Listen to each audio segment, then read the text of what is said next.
Bom dia, está no ar o Jornal de Saúde, apresentado por Marcelo Santos até às 9 horas da manhã do dia 31 de março de 2015.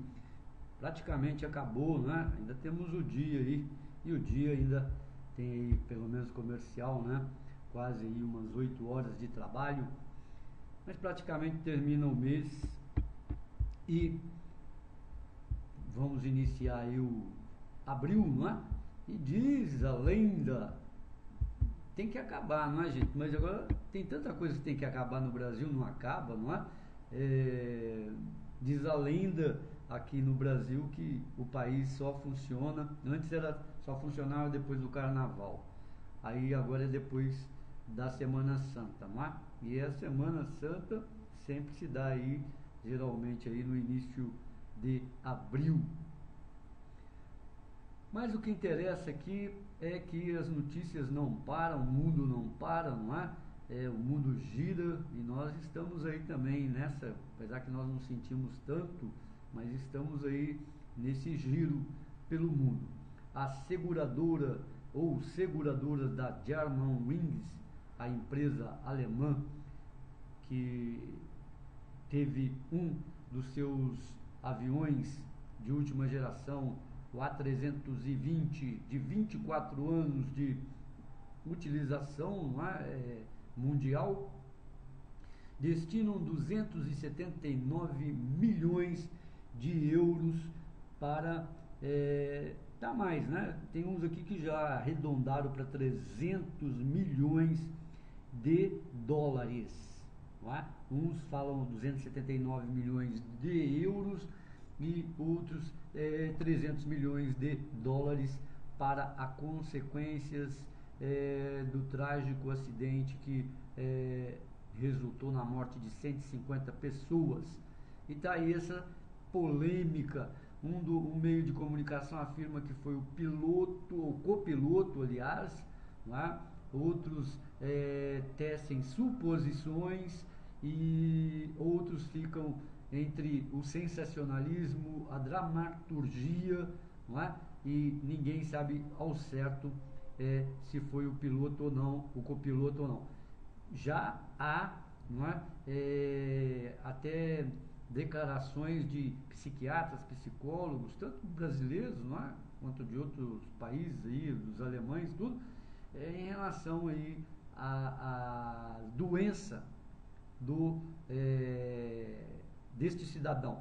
Agora eu quero lembrar aqui, gente, que esse ato falho que pode ter acontecido com esse cidadão jovem, 28 anos, classe média alta, boa família e tudo mais, pode acontecer e acontece todos os dias, com os motoristas infratores que bebem e vão dirigir, que tomam medicamentos e vão dirigir, porque os medicamentos controlados, eles têm sinergia, eles têm efeito adverso até mesmo com outros tipos de medicamentos e até mesmo refrigerantes.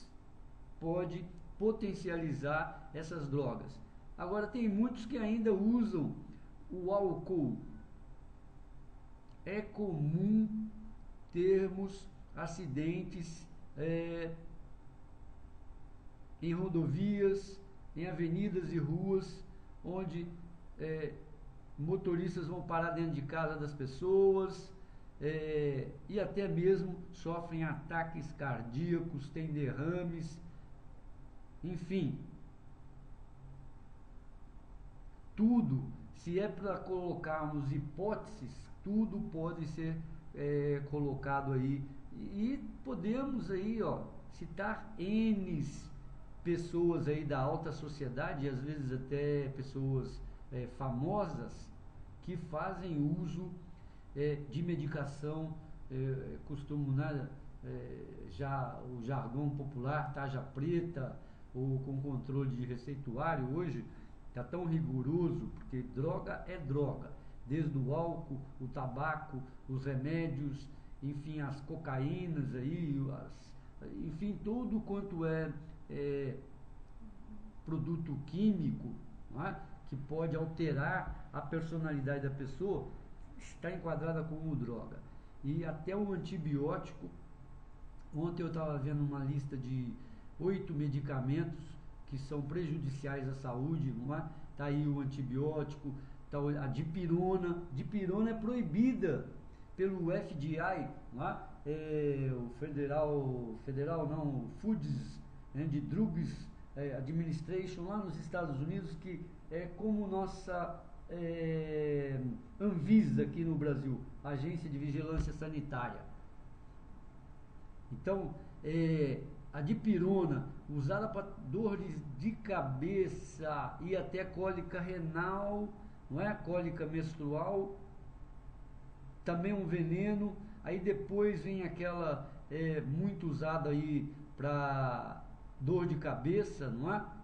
E dores musculares, muito usada aí nesses Dorflex e tal, que é o tal de paracetamol, não é? O paracetamol, para você ter uma ideia, e outros aí, como dipirona, é contraindicado para dengue, né? Falam, ó, não tome, não é, medicamentos antigripais e tal. E nesses medicamentos ainda tem doses elevadas de cafeína que podem provocar em pessoas já com arritmias, taquicardias e outros tipos, não é, de reações adversas e colaterais. E aí vem uma gama enorme aí de medicamentos que são sinergéticos. O que é isso?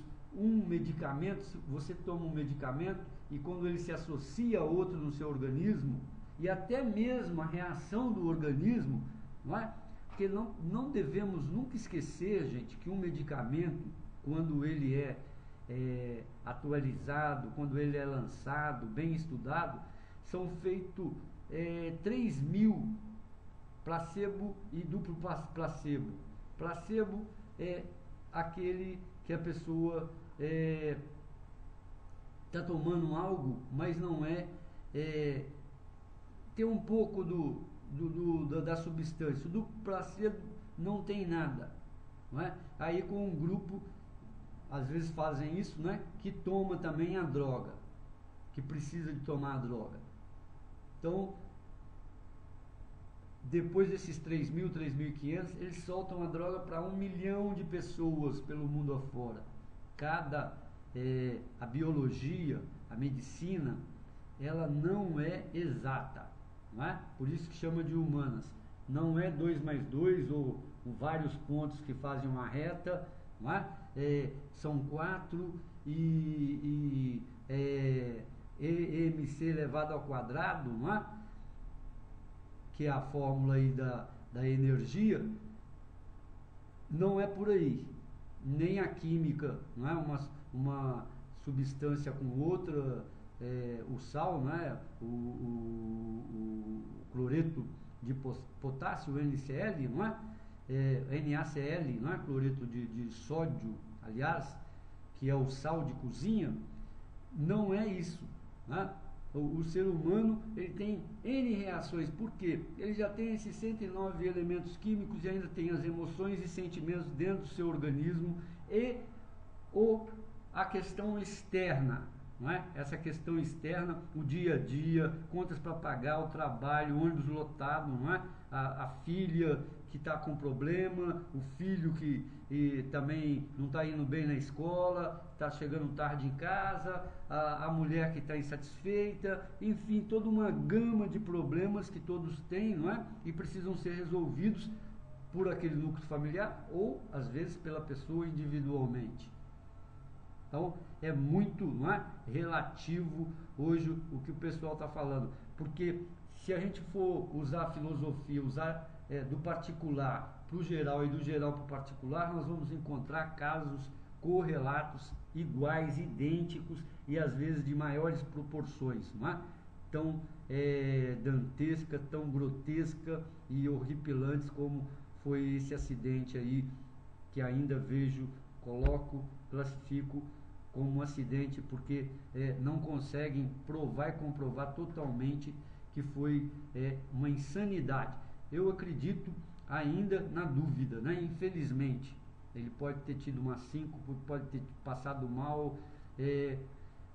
Todo suicida, toda pessoa que quer notoriedade,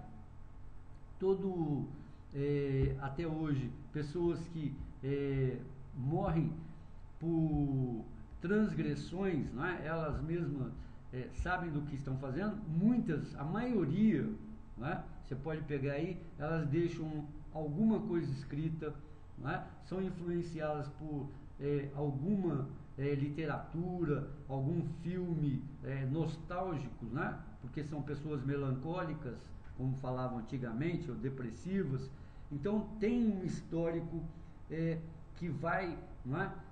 A pessoa prepara, não é? Como é um ritual funerário, não é? Como as múmias, até mesmo como os elefantes, quando vão morrer, se dirigem, né? Não sei se ainda, porque já caçaram quase todos eles, para o cemitério dos elefantes, não é? Assim tem um estudo.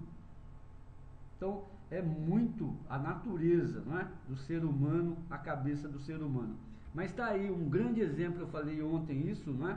Das seguradoras da German Wings, que se comparado aqui com o Brasil, não é?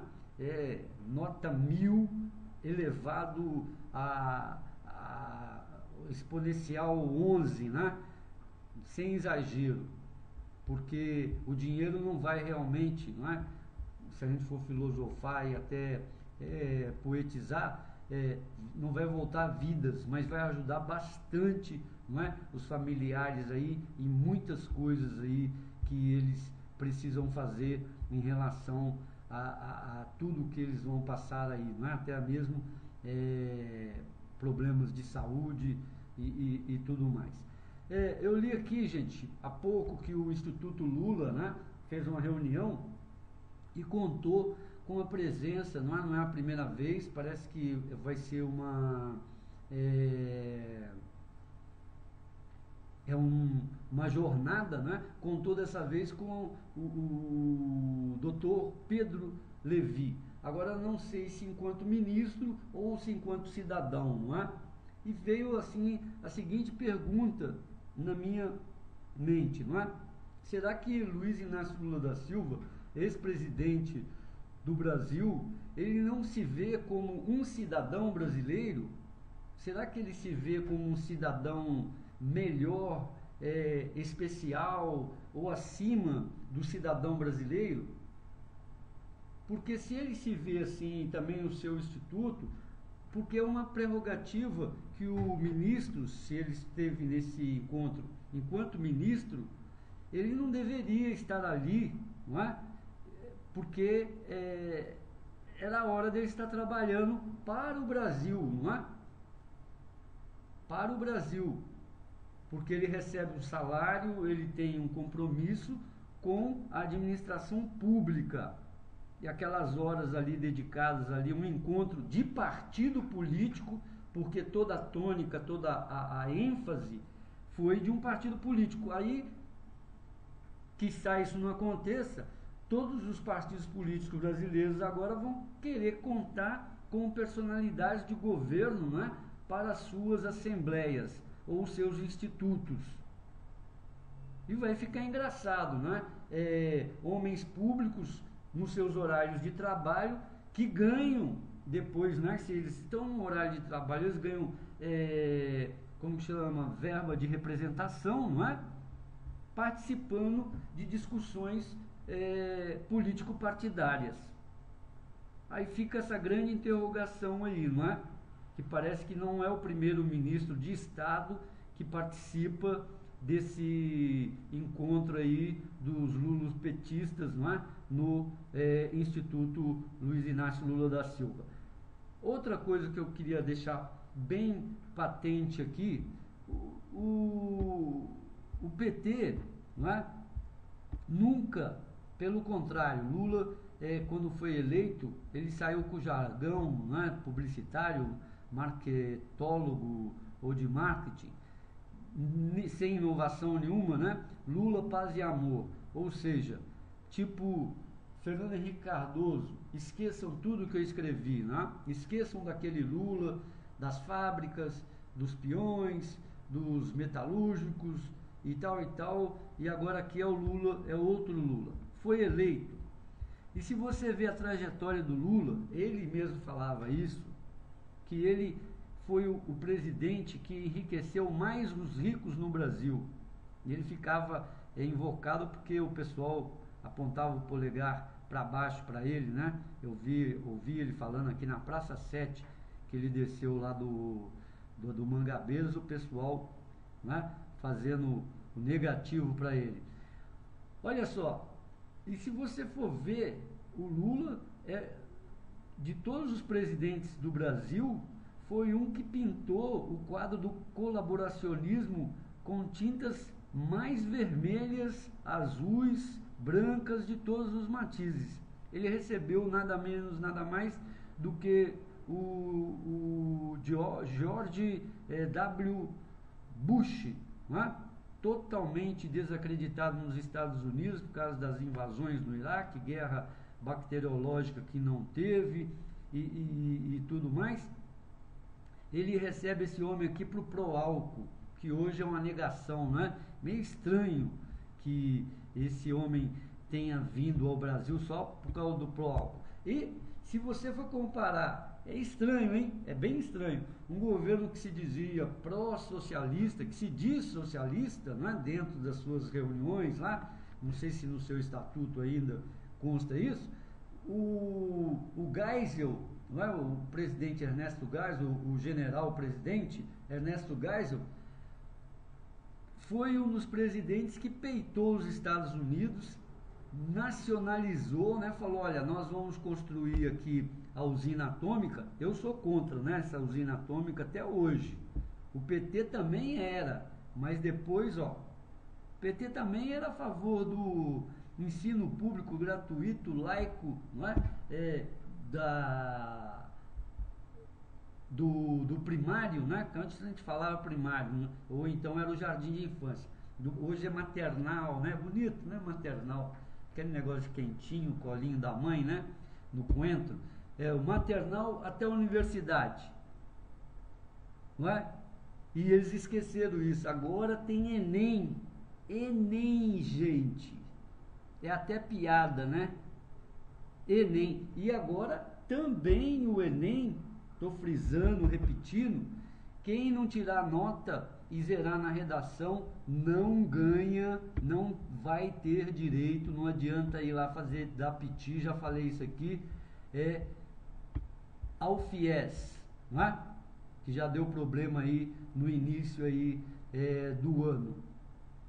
É um absurdo o que este PT, o Partido dos Trabalhadores, fez, não é? Com o Brasil. A burocratização, a criação de 39, se eu não me engano eram 19 ministérios ou 20 e poucos ministérios, 39 ministérios que temos hoje, não é? E uma burocratização, uma cartorialização do país impressionante, não é? Tudo isso aí advindo aí do governo de Luiz Inácio Lula da Silva et Caterva, que parecem quererem reeditar isso em 2018. Só se esquecem que o Partido dos Trabalhadores cindiu. Só eles que não sabem ainda, não é? Está aí o desfecho dessa cisão, não é? Dessa divisão que deve ser colocada. Eu li agora o Josias, que tem um blog aí, falando que o PT fez um programa, não é? De piada, porque de novo prometeu que vai expulsar todos os petistas implicados com o Petrolão e tal, igual fez no Mensalão, não é? Expulsou Delúbio Soares, agora está todo mundo de volta. O Delúbio Soares está de volta, o Zé Dirceu, que está implicado novamente, o Palocci, que está participando aí, junto com ministros, não é? O ministro da Economia, um homem que está, o pessoal em São Paulo, os empresários, altos empresários, né? Estão carregando água na peneira, tapete vermelho e batendo a mão para ele, não é? E, para falar o que está escrito aqui, se é a pura verdade, estão amando, estão se derramando de amores para o Pedro Levi, doutor Pedro Levi. Agora, como que pode, hein? Zé Dirceu está despontando como o inimigo número 2 da Polícia Federal, do juiz federal, o doutor Moro, Sérgio Moro. O primeiro, você sabe aí que é o tal do Vacari, não é? Que não sai, não é expulso. Ele mesmo já falou, eu não saio da tesouraria do PT. A teta é boa, tá quentinho, né? Parasita é assim, né? Gosta de lugar quentinho e um negocinho para ficar sugando, né? Quanto mais ele pode tirar, mais ele prolifera, não é? Mais ele tem filhinhos. Gente, deixando o PT para lá, não é? Porque já é carta de baralho, não é? Que já está precisando ser trocado realmente. Tem uma aqui que o Renan Calheiros propõe a Levi independência do Banco Central. O PMDB sinaliza que pode ser adiada a votação sobre dívida. A dívida que os estados têm com a União, né? Tá uma polêmica aí danada, e também eles já estão escondendo a tal, que eles podem muito bem colocar em cima disso, né? Os tal dos precatórios aí, que todos os estados, pelo julgamento do Supremo Tribunal Federal, os obriga, né? Todos os estados brasileiros que têm precatórios com cidadãos, com empresas, etc. e tal, obriga até 2020 pagarem esses precatórios, né? São Paulo tem 15 bilhões de precatórios, é o primeiro interessado aí a dar o calote nas pessoas, né? Aqui em Minas Gerais, então, nem o diga também, não é? Prefeitura e etc e tal. Uma vergonha nacional, um desrespeito ao cidadão, não é? Um desrespeito à vida, à ética, à moral e tudo, não é? E ainda falar que estes homens estão querendo aí, Eduardo Cunha e Fernando Haddad, fazer, né, uma lei, uma emenda constitucional prorrogando o pagamento desses precatórios, né? Vocês viram ontem pelo noticiário, Dilma, ela foi reeleita, mas ela não governa. Isso aí acho que todo mundo já sabe, não é? Ela ontem minimizou polêmica em dia decisivo, que ela fez aí uns comentários, tal, inaugurou coisas pelo Brasil afora, em viagem, e ela, se vocês perceberem, não é? As fotos, as aparições de Dilma Dilma Rousseff, presidente brasileira reeleita, ela emagreceu, mudou um pouco o visual, está com, assim, mais solta, mais leve, não é? E a sua declaração foi minimizando, disse que não foi nada disso, ele também veio a declarar, não é? Que foi em outro contexto, que não era nada daquilo, aquelas coisas que está claríssima aí para todos, não é? Que não querem entender, não é? Porque parece que a nossa imprensa, a imprensa brasileira, ela é bem diferente da mundial, não é? Ela não tem análise e ela não fala, ela não afirma, não é? Ela não tem filosofia, ela só é informativa. E às vezes faz-se de bobinha, não é? Para sobreviver, vamos dizer, porque a imprensa brasileira, ela é acoplada, não é? Quase que totalmente ao poder, desde sua autorização até receber as verbas, não é? O dinheiro público, essas coisas todas. É verdade. Tanto que, ó, um vereador, um deputado estadual, federal, eles têm verba para colocar na imprensa, colocar anúncios e até mesmo para patrocinar jornais. Exato. Isso tudo escrito, tudo, né, legalizado e tal. Ok? Então, é decisivo, né? A imprensa, às vezes, por exemplo, no caso do Collor, não é? Muita gente quis chamar a derrubada do Collor, o impeachment, que foi a imprensa. É difícil a imprensa brasileira se arrogar, não é? Que ela tenha, através do seu trabalho efetivo, mudado, não é? Alguma coisa no país. Não tem essa bandeira, não tem, infelizmente. Porque você vê as entrevistas nas TVs, às vezes até nos jornais, não é, mais sérios, que põem páginas inteiras ou mais páginas, revistas, você vê que vira e mexe sai aí as polêmicas das matérias, se são pagas ou não são, por grupos ou não foi. Nas eleições que passaram, você viu aí a Veja, não é? O debate que teve aí, até mesmo pedido de tirar a edição das bancas, não é? Que meteu o pau na Dilma, no PT e etc. aí, e com tendência de defender o PSDB do Aécio Neves, né? Coisas assim. Então, isso não é imprensa, né? Isso não é jornalismo. E fica essa questão aí. Eu também não quero aqui, nem vou ser o dono da verdade, né? Mas então o jogo de cintura. Na verdade, o jogo de cintura, né? Vocês estão vendo aí, eu vi ontem, tá de novo aqui na web, nos sites aqui, que o Silvio Santos disse que compraria a Globo. A Globo está com problemas financeiros, tá? É sabido que os marinhos perderam muito dinheiro aí, como esse Ike Batista, como muitos milionários pelo mundo, né? Se você vê a lista Forbes do ano passado, 2014, eles publicaram, acho que uma recente, 2015 também, acho que foi em fevereiro ou final de janeiro, onde muitos milionários pelo mundo afora, não só brasileiros, da crise de 2008 ou 2012 para cá, perderam assim 30% de suas fortunas, até 50%. Os marinhos estão na casa de perder 50% de suas fortunas particulares. Ou seja, eu entendo que quando esse pessoal faz aí os ricos, os bilionários do mundo, eles dizem pessoas que têm dinheiro líquido, não é? Que tem condições de ter aquelas quantias aí, e os marinhos estão na casa aí dos 9 bilhões de dólares, 10 bilhões de dólares, cada um, são 3 irmãos, não é?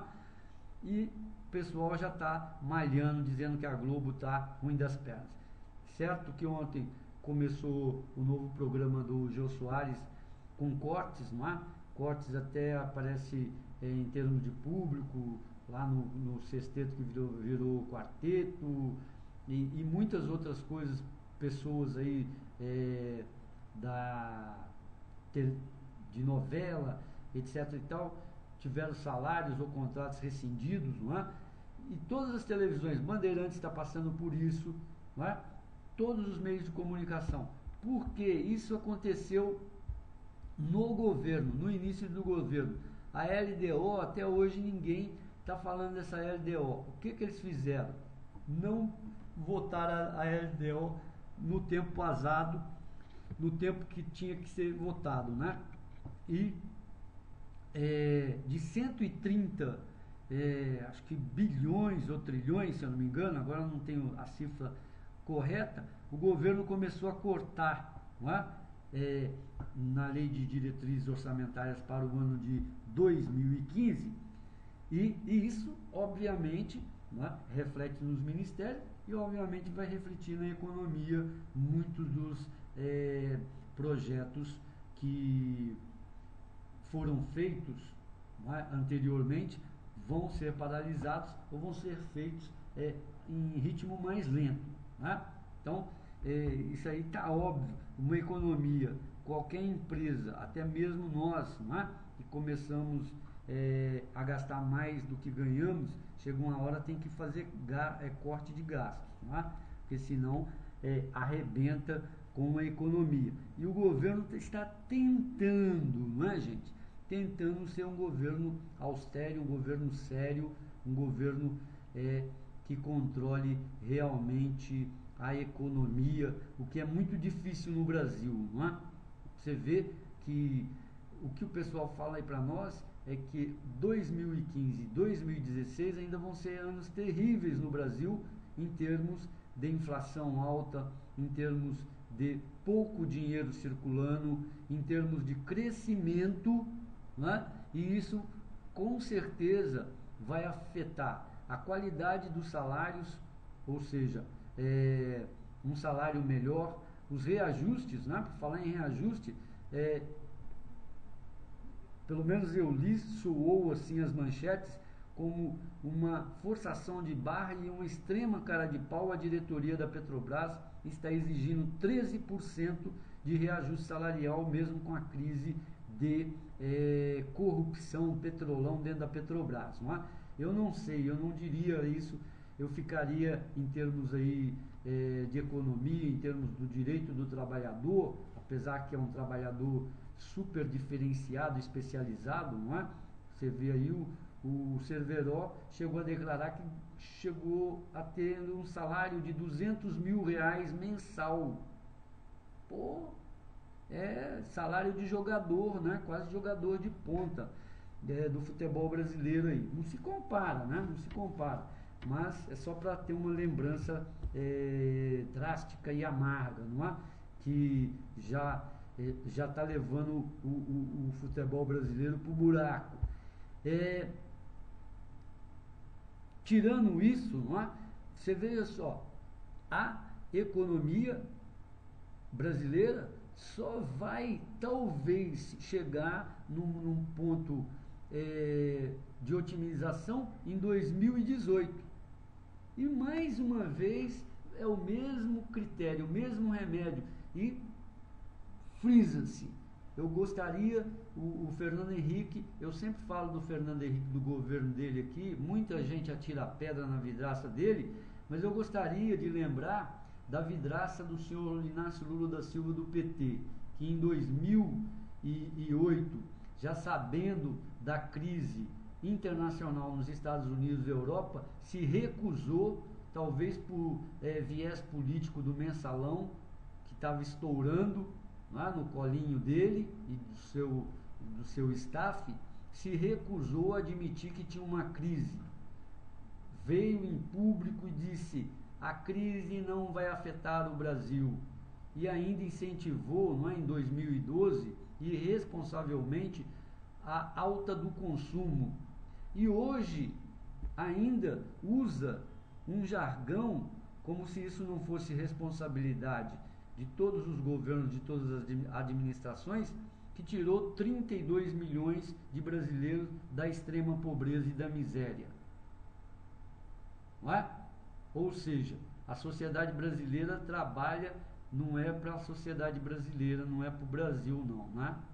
Talvez seja para os norte-americanos e nós não sabemos, né? E nem eles, né? Porque, como dizia o Garrincha, será que o técnico, né, o Lula avisou? Então, é por aí, ó. É aquela velha fórmula. O Brasil cresce um ano sem desenvolver, não é? Um ano, aí depois amarga 2 de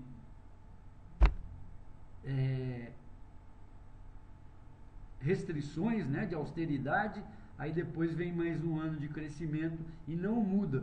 Sabe por quê? Porque o Brasil não quer se modernizar. O modelo econômico brasileiro está falido, né? Fajuto. Eu lembro do Roberto Campos, ele é um homem que foi ministro da ditadura e tal, um direitista, mas não era polêmico, não é? Ele chegava e falava, ó, a economia brasileira, ele era economista, da era dos dinossauros, né? Então um cara que tinha implantado, ajudou a implantar o modelo econômico da ditadura militar, né? Desde da década de 70, que vige até hoje, e ele começou a criticar o próprio modelo de desenvolvimento brasileiro, jurássico, não é? Muitas vezes ele usou esse termo. Não li a cartilha dele e nem segui a cartilha dele, mas eu lembro de alguns ministros, né, como o da desburocratização, o Hélio Beltrão, não é? Que hoje o Brasil está burocratizado. Aliás, não é? O judiciário, tudo que você vai fazer no Brasil, você precisa de carimbo, de papel e de pagar cartório, pagar o carimbo, pagar emolumento, pagar taxa daqui, taxa dali, não é? Para sustentar uma organização de Estado que, em última instância, é o opressor não só agora do cidadão, né, mas da sociedade. Da sociedade, não é? Que precisa das coisas com mais rapidez, não é? A capital do IEM tem ataques mais violentos desde o início da ofensiva. Vocês viram aí, eu não sei se prosperou, não é? A Arábia Saudita, mais um outro grupo lá de esses faisais, né? Reis, não sei o que lá, os caras bons de petróleo, cheios de dinheiro, né? Eles vão fazer tipo uma coalizão mais armada lá pelo Oriente, não é? Eles não disseram tentar, não. Eles vão atacar, talvez aí isso aí seja uma iniciativa norte-americana, não é? Esses terroristas que estão com base aí em vários países, e até mesmo tem um pessoal na África, não é?